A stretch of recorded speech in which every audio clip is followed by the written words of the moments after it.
Bonjour, bienvenue sur le podcast Au fil des lunes. Je suis Claire Vigrimaud. Je suis hypnologue et professeure de yoga. Vous pouvez me retrouver sur le site clairviyoga.com, KLERVYOGA.com, où je vous présente toutes mes activités. Toutes les semaines, je reçois des invités dans ce podcast qui nous parlent de leurs activités autour du bien-être, que ce soit l'hypnose, le yoga, le reiki, la sylvothérapie et bien d'autres thèmes encore. Alors sans plus attendre, voici l'épisode du jour. Dans cet épisode, je reçois Franca Rizzo. Franca est naturopathe et thérapeute. Dans cet entretien, nous discutons plus particulièrement de la danse comme une façon de se libérer des tensions et d'amplifier sa joie et son bien-être. Elle nous présente ainsi la danse Nya. La technique du Nya s'inspire de la danse, des arts martiaux et de la prise de conscience du corps.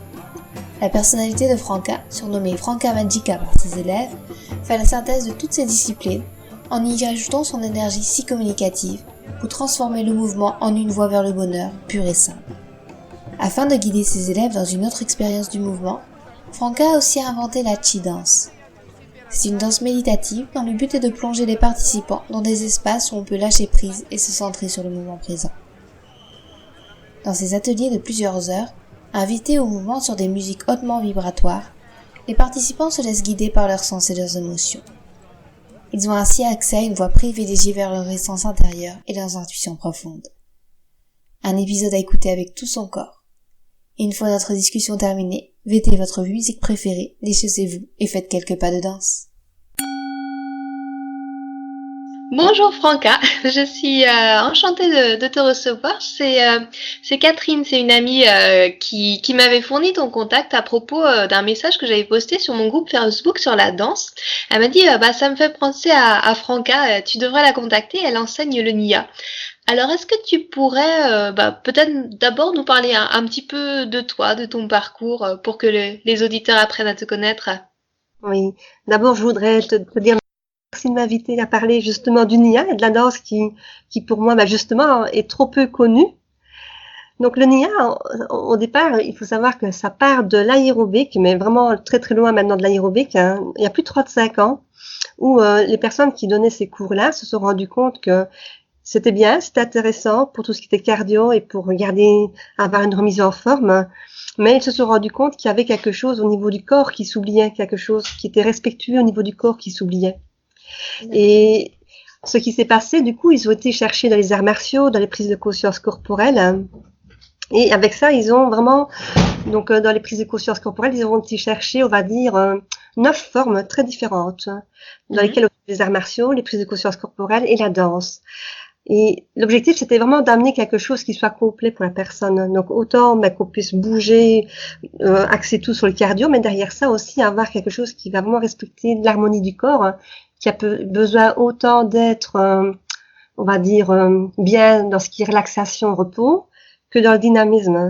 Et c'est ça qui est la particularité de Nya, c'est qu'on va jouer avec les deux. On va toujours avoir des séquences dynamiques, relaxation qui vont s'alterner. On va commencer par quelque chose de doux, pour aller vers un pic plus dynamique et finir par quelque chose qui relaxe au sol. Et là, ça devient une aspiration du yoga. Donc, on y trouve des aspirations aussi du tai chi au départ pour aller vraiment fluidifier les articulations, préparer vraiment un échauffement tout en douceur avant d'aller vers quelque chose de plus martial où on va retrouver du taekwondo, de l'aïkido. Mais je rassure bien, il faut pas connaître toutes ces techniques. Moi-même, je ne les connais pas. C'est juste que eux, ils s'en sont inspirés. Ils ont vraiment étudié toutes les techniques, les 9 aspirations, mais hors de ça, ils ont gardé ce qui est essentiel pour eux. Ils l'ont ramené à 52 mouvements de base avec vraiment des rythmes très différents pour que justement on ait ce rythme de doux et de dynamisme, les deux ensemble, et de façon à ce que le corps, lui, se sent nourri à tous les niveaux. D'accord. Et toi, tu as connu comment le Nya? Parce que c'est vrai, c'est assez peu connu. Donc, tu es venu par la danse ou par l'une ou l'autre de ces disciplines, les arts martiaux, le yoga? C'est quoi qui t'a amené là? Rien du tout. Je rigole parce qu'en fait, c'est vraiment, je dis toujours que c'est ma fée qui m'a envoyé dans cette direction. Donc, j'étais partie au Canada puisque je suis thérapeute à la base et j'étais partie pour apprendre des techniques énergétiques. Et la personne qui m'a reçue à l'hôtel, quand elle m'a vue, elle m'a dit, mais toi, tu dois enseigner le Nya. Et elle sortait ça chez moi, elle voyait ça chez moi et je ne connaissais pas du tout et j'étais pas du tout partie pour apprendre une technique, on va dire, du mouvement, une technique qui fait bouger le corps. J'étais partie vraiment pour travailler sur les corps énergétiques. Et mais elle savait, c'est comme si elle lisait en moi. Et le jour même, elle m'a emmenée à un cours et là, ça a été une révélation pour moi. C'était très clair que c'était quelque chose, en tous les cas, que nous, on ne connaissait pas et qu'il fallait que je ramène parce que justement, ça ramenait vraiment l'essentiel du NIA, c'est de ramener dans un premier temps la joie. Et c'est vraiment ce que j'ai senti chez moi. J'ai vraiment senti toutes mes cellules, tout mon corps, mon sourire qui s'installait de plus en plus sur mon visage. Et une petite voix aussi qui me disait, il faut vraiment que tu ramènes ça chez toi pour faire danser les jeunes. Il faut savoir que dans les personnes à qui je donne cours, il y a toutes les tranches d'âge. Donc, ça commence, on va dire, vers 9 ans. Et alors, on est parti jusqu'à plus de 80 ans. Il y a même des femmes de plus de 90 ans qui dansent le Nia. Et j'étais loin d'imaginer en finalité que j'allais vraiment éveiller la part de l'enfant chez les personnes plutôt que de faire danser les enfants ou les jeunes.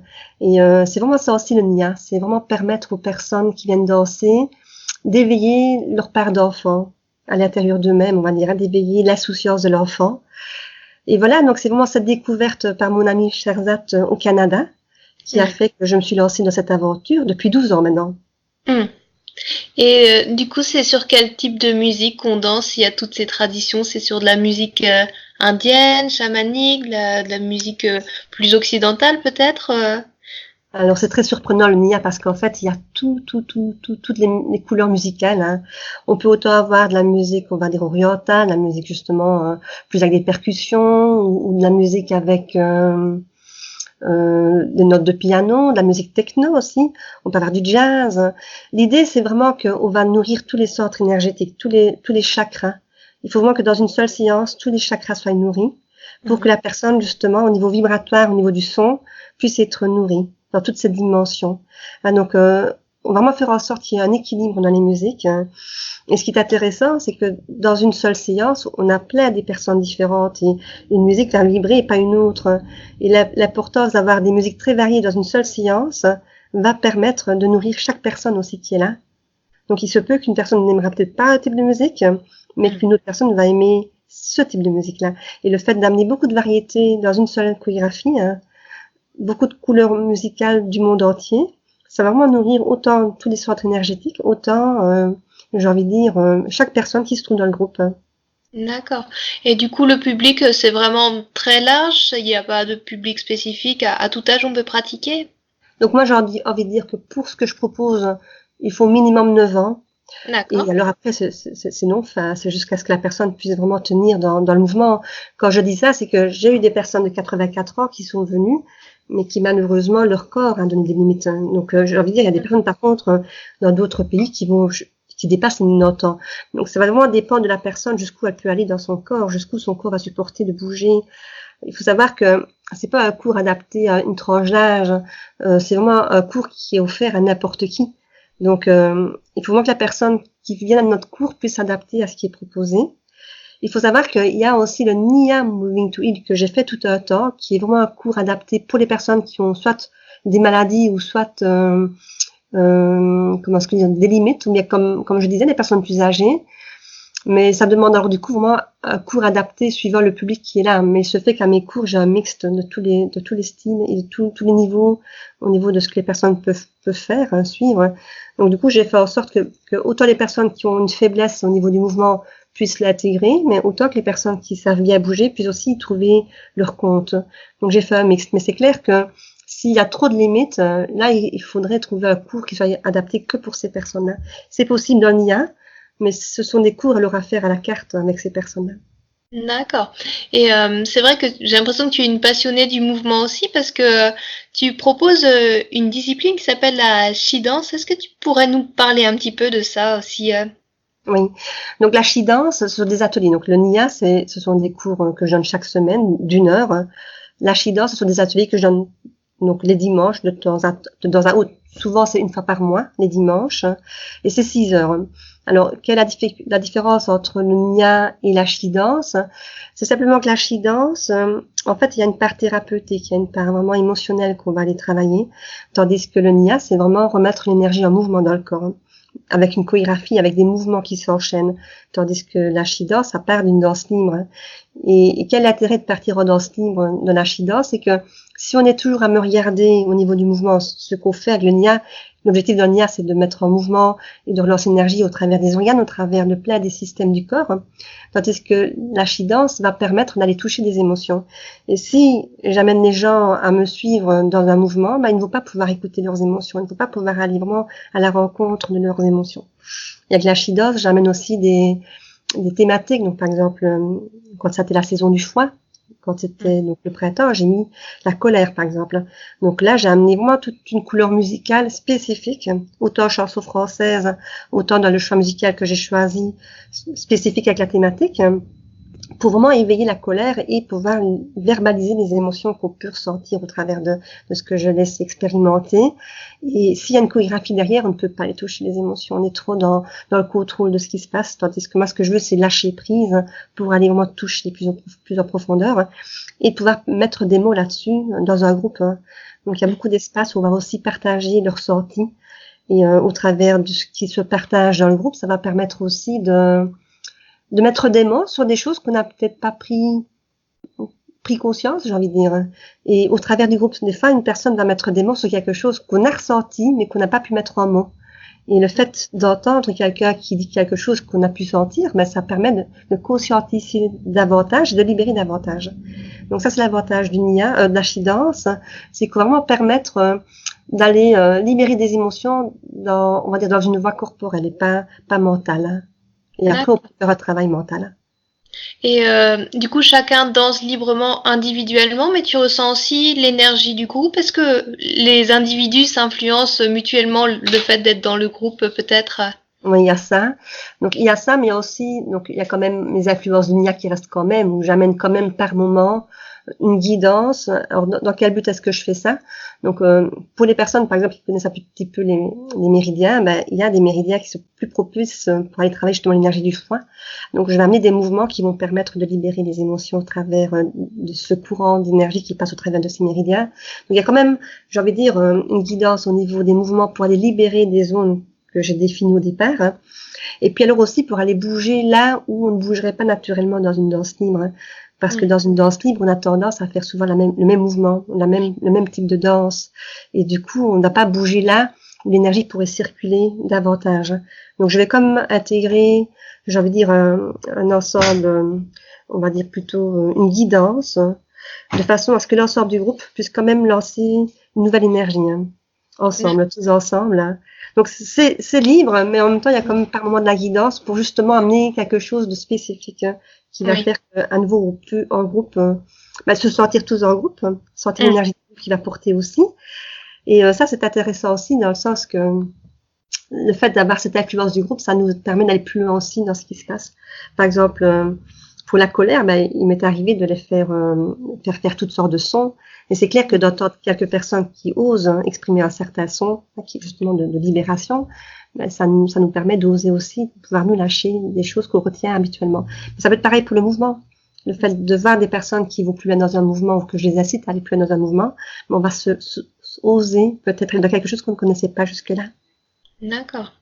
Et tout à l'heure, tu parlais des chakras, à l'instant aussi des méridiens. Donc, on retrouve un petit peu la tradition indienne, la tradition chinoise. Est-ce qu'il y en a une qui t'a ta préférence ou alors c'est vraiment l'union de ces deux médecines traditionnelles? C'est vraiment l'union de tout, j'ai envie de dire. C'est vraiment donc autant dans le Nia, autant dans la Shidance, autant dans tout ce que je pratique, en dehors de cela, parce que je suis aussi thérapeute avec la couleur lumière. On va vraiment chercher dans tous les savoirs, en fait, que ce soit les savoirs ancestraux, que les nouvelles connaissances qu'on a maintenant, c'est vraiment d'aller mélanger l'ensemble. Donc, j'ai envie de dire, quand j'organise quelque chose, j'ai une vision globale. C'est pas juste un courant chinois, mais un courant indien, ou bien un courant plus, on va dire, dans ce qu'on connaît là maintenant, dans toutes les nouvelles thérapies qui arrivent. C'est vraiment un mélange de tout. Donc, je m'attache pas à une discipline, en fait, ou à une connaissance. D'accord. Et est-ce que tu as eu le bonheur de voir certaines choses éclore lors de tes ateliers, des troupes se relâcher, des personnes se lâcher un petit peu plus? Est-ce que tu pourrais peut-être nous parler un petit peu de ça, de ce que tu as pu voir? C'est justement ça qui fait que je continue, c'est de voir justement tout ce qui se passe derrière un cours comme ça. C'est énorme tout ce que je vois, c'est impressionnant. Quand j'ai commencé à donner ces cours-là, je m'imaginais pas. j'ai eu comme ça l'intuition de le faire, hein, parce que quelle était mon intuition de le faire, c'est qu'au départ, il y avait le NIA, mais comme je suis thérapeute à la base, j'avais envie d'y amener ma vision thérapeutique, hein, et libérer les émotions, mais les gens qui venaient au NIA ne venaient pas forcément pour faire un travail thérapeutique, ils venaient surtout pour s'amuser 1 heure et aller chercher de la joie et se sentir bien dans le mouvement. Donc du coup, j'ai décidé de faire quelque chose qui était différent, et c'est comme ça que la She-Dance est arrivée. Et en fait, je suis partie vraiment avec une intuition qui était une inspiration qui me venait naturellement. D'ailleurs, la She-Dance, je la trouve nulle part. C'est vraiment quelque chose qui se crée au fur et à mesure que je crée un atelier avec une thématique, avec un fil conducteur derrière. Hein. Et ça me tombe dessus, les musiques arrivent, le fil conducteur arrive. Je veux dire, tout est dans l'inspiration pour cet atelier. Et ce n'est que quand je l'ai donné que je peux voir l'impact de ça. Alors, qu'est-ce que je peux voir? Par exemple, pour la colère, c'est vrai qu'il y a plein des personnes qui ont vécu, soit avant, soit pendant, soit après, plein des libérations de colère. Donc, ça veut dire qu'il y a eu des choses qui se passent dans leur vie, hein, ou soit il y a eu vraiment des prises de conscience, ou il y a eu vraiment des éclats de colère qui ont pu sortir, mais qui étaient libérateurs derrière. Hein. Et après ça, c'est des personnes qui ont pu avancer plus loin. Ou, par exemple, j'ai fait aussi des ateliers sur l'estime de soi, l'amour de soi, l'éveil à sa sensualité, par exemple. Où là, pareil, j'ai pu voir des personnes qui étaient, mais vraiment... C'est difficile de donner en quelques mots parce que j'ai pas des témoignages directs comme ça, on me les donne pas. Parce que c'est quelque chose vraiment qui se vit à l'intérieur de soi, au partage. Mais il y a tellement, et c'est très difficile de ramener ça en quelques mots. Et d'autant plus que j'ai pas, chez les personnes, j'ai pas un retour comme ça d'une situation bien spécifique. C'est, souvent ces personnes-là reviennent. Et quand elles viennent, elles disent que c'est un processus qui s'installe et elles peuvent sentir vraiment qu'il y a quelque chose qui bouge. Et c'est beaucoup plus faible, beaucoup plus profond que ce qu'on peut mettre en mots en finalité. C'est pour ça que c'est difficile de dire qu'est-ce que je peux voir vraiment. Par contre, quelque chose qui est très, très flagrant, c'est, j'ai une dame qui revient et son mari est enchanté d'avoir venir à mon atelier parce qu'après, elle est vraiment rayonnante, elle est joyeuse, elle est libérée. Et dans le couple, ça se ressent très fort. Et dans ce que j'ai pu entendre aussi, c'est que c'est quelque chose qui l'apaise dans le quotidien. Donc ça veut dire que normalement, face à des situations, elle s'emporte très très vite, elle se mettrait plus vite dans le stress. Mais en ayant comme ça des espaces où elle peut vraiment aller lâcher ses émotions et les contacter, elle peut vraiment amener, en tout cas, être plus paisible face à des situations de conflit ou de stress dans sa vie. Donc c'est vraiment un endroit où on peut quelque part faire sauter un petit peu comme une casserole à pression, on peut faire sauter, lâcher toute cette pression qu'on a en nous, au niveau émotionnel. Hein. Et sur toi-même, peut-être, depuis la dizaine d'années depuis ta rencontre avec le NIA, tu as perçu un petit peu ces changements? Parce que tu danses tous les jours, peut-être? Alors, pour moi. Alors, là, je suis justement à la fin de mes vacances, donc je me suis arrêtée pendant 1 mois, et je ne cache pas qu'après 1 mois, je sens que j'ai plus bougé. J'ai vraiment envie de dire aux gens qui écoutent, en tout cas, ce petit échange, hein, c'est vraiment de se rendre compte à quel point le mouvement est important. On ne s'en rend pas compte. Donc, il faut savoir que j'en cours 8 heures par semaine, plus mes ateliers 1 fois par mois. Et dès que je m'arrête, directement, mon corps se rédifie, je sens bien le niveau de mon corps, je reprends des couches de graisse. Hein. Donc, malheureusement, le mouvement, ça aide à se mettre à ce niveau-là aussi. Il y a toute une souplesse qui est là aussi. Mais même au niveau du mental, je me rends bien compte que il y a vraiment plein des conflits qu'on peut vivre au quotidien, on en vit tous, hein, et on peut prendre beaucoup plus de recul par rapport à des choses qui restent comme ça coincées dans notre tête. On arrive à prendre du recul beaucoup plus vite en bougeant. Et dans ce que je peux sentir, moi en tout cas, en ayant fait du mouvement comme ça depuis 10 ans, depuis 12 ans maintenant, c'est de me rendre compte à quel point, j'ai le sentiment, même si j'ai des signes de vieillesse, puisque ça fait quand même maintenant 12 ans, donc j'avance dans l'âge, là j'ai 49 ans, mais à côté de ça, je sens que mon corps il est beaucoup plus fluide qu'avant. Donc j'ai comme le sentiment qu'il rajeunit plutôt que de vieillir, même si j'ai des signes de vieillesse qui arrivent quand même. Hein. Donc je ne rajeunis pas de la totalité, mais je peux sentir de la fluidité, de la souplesse dans tous les mouvements que je peux faire. Hein. Tant que je bouge, ça se maintient. Mais si vite que je m'arrête, ça se perd très vite aussi. Donc c'est pour ça que je dis c'est très important que les personnes se rendent compte qu'elles doivent bouger, peu importe le mouvement, ça peut être la natation, ça peut être de la marche, ça peut être du jogging, ça peut être du yoga, n'importe quoi, mais garder quelque chose qui va garder en tout cas tous les muscles, les tendons, les articulations en mouvement et fluide. Et justement pour les personnes qui ont peut-être un petit peu du mal à se sentir cette connexion avec leur corps, est-ce que tu aurais des petits exercices ou des petits conseils à leur donner juste pour qu'elles apprennent à bouger un petit peu plus librement, à sentir cette énergie en elles? Oui, mais le NIA sert à ça. Hein. Donc pour les personnes qui ne connaissent pas le NIA, c'est vraiment l'objectif. C'est vraiment, on va les guider pas à pas pour y arriver. D'accord. La Shidos, pareil, pour les personnes qui n'aiment pas d'être guidées dans un mouvement, c'est pareil. On va vraiment les amener tout en douceur. Maintenant, le conseil que je dirais, c'est de faire le saut, peu importe dans quel mouvement, dans quelle discipline, mais de faire le saut. Pourquoi est-ce que je dis ça? Parce qu'en fait, il y a plein des personnes qui vont attendre d'aller mieux pour oser faire quelque chose. Mais malheureusement, ça ne tombera peut-être pas du ciel. Peut-être oui, mais peut-être que non. Et justement, toutes ces disciplines qui sont proposées, dans un cadre où on peut se sentir en confiance, avec qui on se sent bien, donc des personnes bienveillantes dans le groupe, c'est ça qui va aider en fait à se sentir bien et à oser aller plus loin dans le mouvement du corps. Donc j'ai envie de dire, regardez ce qui se passe autour de soi dans le mouvement, la discipline qui vous conviendrait, et puis oser de faire le pas. Je pense que ça, c'est vraiment pour moi la première règle, hein, c'est oser faire le pas et ne pas attendre que ça aille mieux pour oser faire le pas. Je connais plein des gens qui ont attendu des fois 5 ans avant de venir à de mes cours, hein. Et encore maintenant, elles sont venues et puis elles ne viennent plus, et elles attendent à nouveau d'aller mieux pour revenir. Hein. Et quand elles viennent, elles sont hyper contentes, elles se rendent compte à quel point ça leur fait du bien, mais il y a quelque chose qui les retient. Et je veux dire à ces personnes, dépassez cette chose qui vous retient, parce que c'est vraiment d'être entouré de gens qui vont vous tirer pour aller plus loin dans le mouvement, que là, vraiment, les choses vont bouger. D'accord. Et je reviens un petit peu à toi. En plus du NIA, de la danse, de ce mouvement, est-ce que tu as d'autres pratiques de bien-être que tu intègres dans ton quotidien, justement pour rajeunir comme ça? Alors, mon secret, c'est d'écouter de la musique. Hein. D'accord. Et vraiment que ça. Donc, ça veut dire que je peux rester des heures et des heures assise ou allongée ou en me promenant. Mais c'est vraiment l'écoute de la musique. Je me fusionne avec toutes ces fréquences de musique. Hein. Et ça, ce qui est intéressant quand je fais ça, c'est que ça me demande aucune énergie. Hein. Je me laisse porter. Et peu importe la musique, peu importe le style de musique, ça peut être des fois des musiques très rythmées avec plein de percussions, tout comme des fois ça peut être des musiques très douces, très classiques. Et chaque fréquence, c'est vraiment une nourriture pour moi, hein, comme une épice ou comme un repas, peu importe, hein, avec toutes les saveurs. Hein. Et c'est ça en fait, qui est vraiment pour moi, en tous les cas, la technique qui fait que je peux me sentir bien au quotidien. D'accord. Et ton inspiration pour la she-dance, tu la trouves justement dans la musique que tu écoutes ou il y a... Oui. Oui. En fait, quand il y a une musique, à un moment donné, il y a vraiment une musique que j'entends et je dis ça, c'est la musique. Et je sais exactement ce qu'il y a à faire avec. Hein. Je vois déjà. En fait, c'est tout simple. C'est, je la sens pas. Et dès que je la sens, l'inspiration est là. Je sais déjà ce qu'il y a à faire. Hein. Qu'est-ce qu'il y a lieu de faire avec ça. D'accord. Et tu vois une émotion, un chakra, un méridien, qu'est-ce que tu arrives à analyser tout de suite la musique comme cela ou c'est vraiment instinctif, tiens, c'est ce mouvement Non, ça ne se passe pas comme ça. Donc en fait, dans un premier temps, j'ai vraiment une aspiration d'une thématique. Comme par exemple, la prochaine thématique, ce sera libérer la tristesse. Hein. Donc là, on sera dans l'énergie de l'automne, on sera dans le poumon. Ah, donc il y a déjà les connaissances de la médecine chinoise qui permet vraiment d'avoir déjà un cadre par rapport à l'organe, par rapport à l'émotion, par rapport au courant du méridien aussi. Donc ça, c'est déjà des indications pour moi pour savoir vers où je vais aller.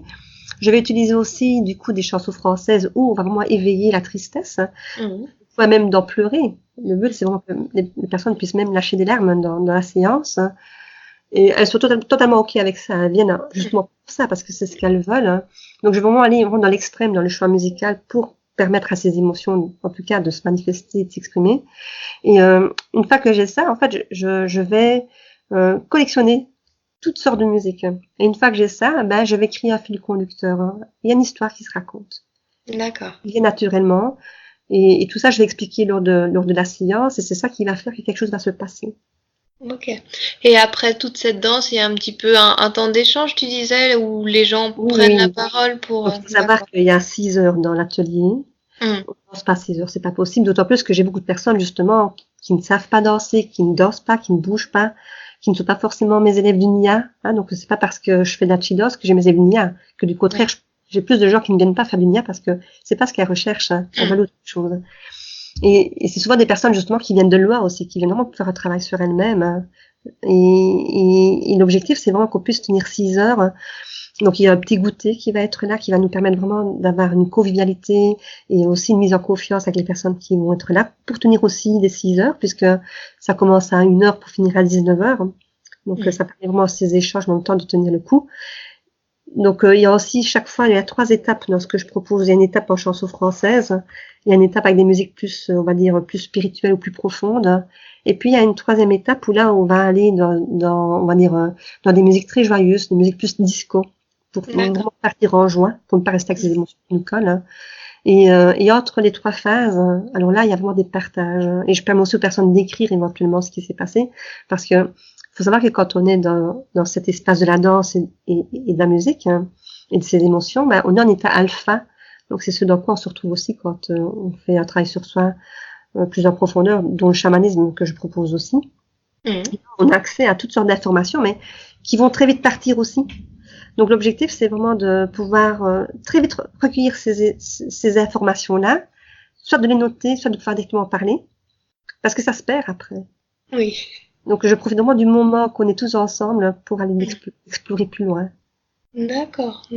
En tout cas, ça donne envie de se mettre en mouvement avec toute cette belle présentation. Et si les auditeurs veulent te joindre, tu as un site internet où ils peuvent te contacter éventuellement? Oui, donc c'est facile. C'est comme mon nom. Donc c'est www.franca, c'est F-R-A-N-C-A, Rizzo, R-I-2-Z-O, D'accord, très bien. Et des projets futurs pour la rentrée, peut-être que tu souhaiterais nous parler? Les projets, c'est que ça fait comme 12 ans que je suis là en plein mouvement avec le Nia Lachidance et je n'ai qu'une envie, c'est vraiment de retrouver toutes ces personnes que je sais qui sont déjà là et puis je sais qu'il y en a plein d'autres qui vont venir nous rejoindre. Donc j'ai pas de projet vraiment, je suis juste dans ce courant de la vie avec j'ai envie de dire ce rendez-vous qui m'attend. Donc je recommence déjà demain. Après 2 mois d'arrêt, on va dire, hein, au niveau de mes cours chaque semaine.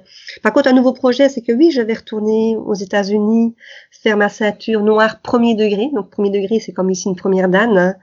Et l'objectif de cette ceinture, c'est justement d'aller plus loin dans la géométrie sacrée. Donc, c'est de voir en quoi l'espace qui nous enveloppe, qui nous environne et qui nous inspire a son impact aussi. D'accord, ça a l'air passionnant en plus. Oui. Merci beaucoup Franca pour cette belle discussion et puis belle rentrée à toi dans ces cas-là. Merci beaucoup à toi Claire-Vie. À bientôt. À bientôt.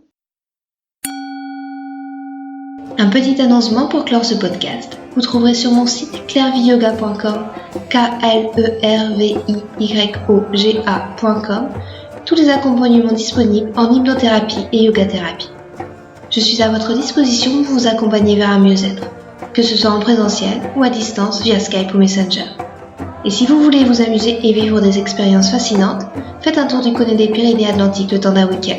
Une fois par mois, je vous propose des ateliers d'hypnose le vendredi soir et les matinées du yoga le samedi matin. Vous trouverez toutes les infos à la rubrique Atelier du site clairviyoga.com. Enfin, ce podcast est aussi possible grâce à l'espace membre Clairvie Yoga. En devenant membre exclusif, vous aurez accès à des articles inédits, des livrets de développement personnel et un suivi personnalisé de vos projets, où je serai à votre écoute pour vous guider et vous conseiller par un accompagnement vidéo régulier bimensuel. Merci et à bientôt.